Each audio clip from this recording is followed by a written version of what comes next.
Sometimes we just don't want to go to the gym, and that's okay. Sometimes simple tasks just feel super overwhelming.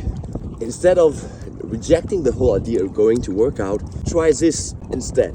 Break this bigger task up into micro steps. You don't have to go to the gym right now. All you have to do is just put on your shoes. Next, you just have to open up your door. Next, you just have to go down the stairs. And suddenly, you're done with the workout. And glad you did it. Proud of yourself. Let's stay frosty.